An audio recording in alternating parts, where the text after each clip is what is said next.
Gracias por continuar con nosotros, ya son las 9:01 de la mañana. Les cuento que después de terminada la Feria Internacional del Libro en Bogotá, hoy tenemos a una invitada muy especial, autora de un libro titulado Neurociencia Cognitiva, y ella pues tuvo un reconocimiento bien especial en esta feria porque este libro fue uno de los más vendidos en la Feria Internacional del Libro en Bogotá. Saludamos de manera muy especial a Yasmín Bonilla. ¿Cómo estás? Bienvenida a nuestro programa y qué gusto tenerte acá. Felicitaciones de antemano.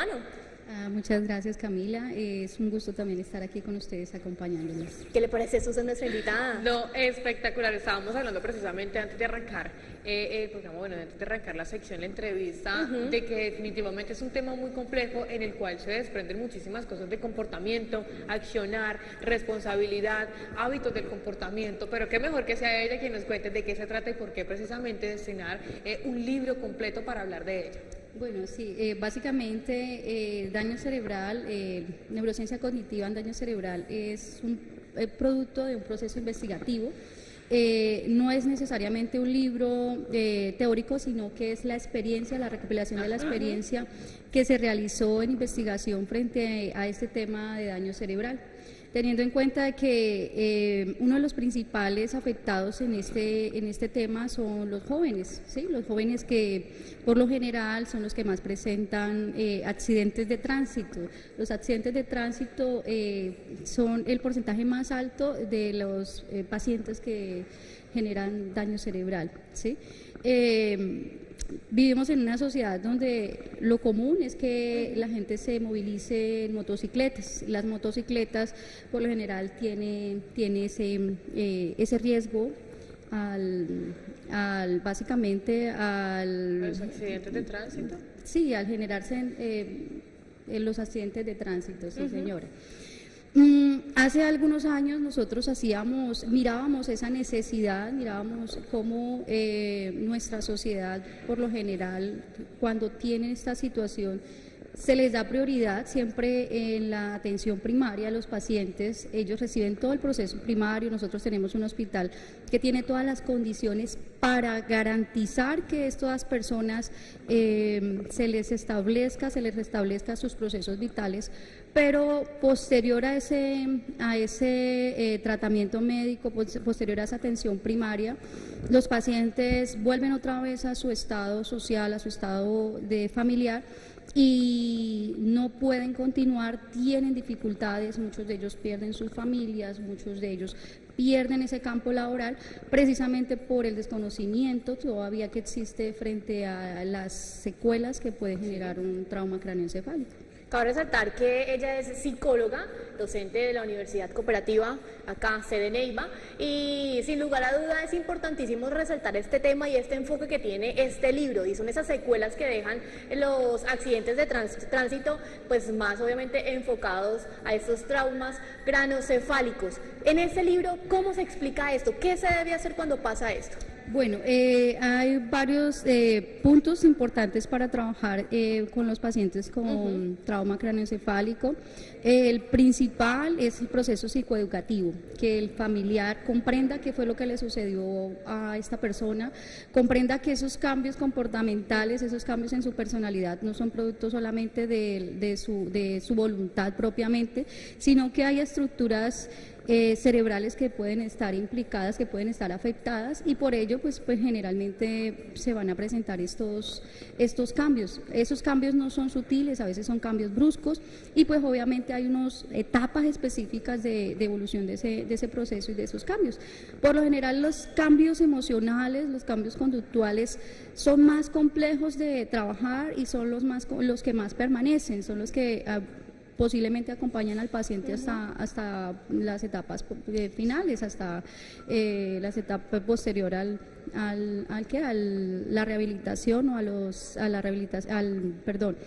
al proceso de recuperación espontánea, ¿sí? Pasa el periodo crítico del paciente, el paciente tiene una recuperación espontánea, pero estos daños, estos cambios en su personalidad y estos cambios en su emocionales son secuelas que posiblemente van a quedar. Para eso es importante que el familiar comprenda, conozca, sepa y sea también ese apoyo indispensable para y que pueda acompañar a su paciente, ¿sí? Pueda acompañar a su familiar. Si ellos no se les hace ese proceso psicoeducativo, por lo general pues van a empezar a generar ciertas dificultades a nivel familiar, van a haber rupturas familiares. Nosotros mirábamos en los pacientes con los que trabajábamos, que muchos de ellos, su familia, su esposa, los dejaban, sus hijos no querían volver a saber de ellos precisamente porque generaban esos cambios. Ya la persona respetuosa, esa persona muy coherente, pues ya no lo era tanto, ya era un poco más desinhibido. Decía cosas que incomodaban, que molestaban, y pues por lo general las personas pues cuando no comprenden y no conocen lo que sucede con ellos, pues tienden por lo general a rechazarlos. Alejarse, claro, a rechazarlos. Sí. Tema muy interesante. Así es. Bueno, doctora, yo sí quiero preguntar, cuando existe un tipo de accidente como esto, si una persona sufre precisamente de ese trastorno, ¿cómo es el comportamiento? ¿Cómo se varía el comportamiento? ¿Cómo uno dice, bueno, depende del tipo de daño, ¿no? Por lo general, dentro del proceso propiamente de evaluación clínica, lo que se revisa es el tipo de daño y revisamos propiamente cuáles han sido esos cambios. Entonces hay daños sutiles que pueden generar problemas propiamente a nivel ejecutivo, donde la persona posiblemente tiene dificultades otra vez para organizar sus aspectos cotidianos, para organizar su vida, para organizar procesos propiamente a nivel laboral, ¿sí?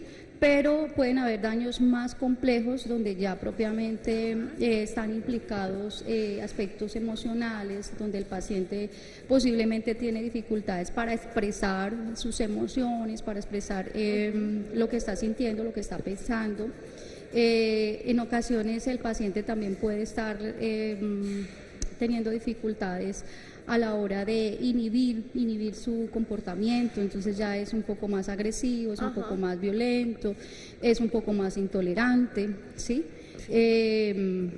Posiblemente, bueno, y adicional pues hay que revisar aspectos premórbidos también, porque estos daños por lo general tienden a ser más complejos en las personas que anterior al traumatismo cráneoencefálico, pues han tenido personalidades propiamente desinhibidas o personalidades propiamente pues poco sociales, ¿sí? Sin tornar al tema agresivo, sin tornar a ese tema, o también se puede decir. No le comprendo. Cuando nos hablaba precisamente que, bueno, anteriormente sí son personas que vivían o que tenían una personalidad diferente, difícil de sobrellevar, se puede tornar después de ese proceso más agresivo. Un poco más agresivo. Eso pueden ser algunos de los cambios que... Muy bien. Bueno, señora Yasmín, yo quiero felicitarla de parte de todo el equipo de NTV sobre ese gran reconocimiento que tuvo en Filbo. Cuéntenos cómo se sintió.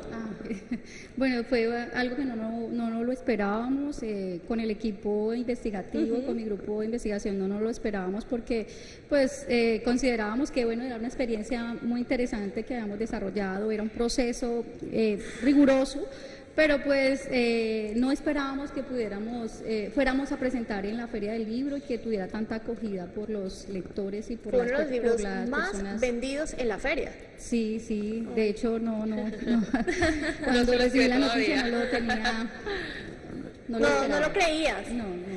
¿Cuánto tiempo tardaste con tu equipo de investigadores para poder llevar a cabo este libro? ¿Y qué significa él para ti? Bueno, básicamente fue un proceso que fueron 3 años en ese proceso investigativo con el semillero de investigación, que vale la pena resaltar también al equipo, a mis estudiantes que estuvieron ahí acompañándome, a los profesionales, al neurólogo, el doctor Efraín Amaya, a la profesora María Piedad, a la profe Ángela Magnolia Ríos también, y al profesor Alfredo González, que fue parte de ese equipo con el cual trabajamos duramente para que, pues, no tanto para que se diera el libro, sino para poder impactar a la sociedad con con este tipo de investigaciones, darle una respuesta a una necesidad social que en este momento se presenta. Y eso se logró, evidentemente, eso lo pudimos presenciar. En parte sí, en parte estamos todavía trabajando en ese proceso, sabemos que vivimos en una sociedad todavía en la cual falta mucho por investigar, nos falta mucho por trabajar, es una invitación que siempre pues queremos realizar, ¿no? A que los profesionales pongan todo su conocimiento pues al servicio de la sociedad y pues eso es lo que pretendemos siempre, trabajar en función de mejorar las condiciones de nuestra sociedad. Muy bien. Claro que sí. Yasmín, ¿hay alguna posibilidad de más adelante, bueno, retomar el proceso de la investigación y hacer un segundo libro? Estamos en ese proceso, justamente nosotros trabajamos otro tema importante también que se está presentando y son los trastornos comportamentales. En este momento ya estamos en la fase 2 de ese libro de neurociencias cognitivas, pero lo vamos a enfocar básicamente a trastornos comportamentales. Así es, perfecto. Yasmín, muchísimas gracias por acompañarnos en esto que es Entérate. Gracias por aceptar esta invitación Muchas y compartir gracias. también esa felicidad con todos nosotros. Muchas gracias a ustedes por invitarme.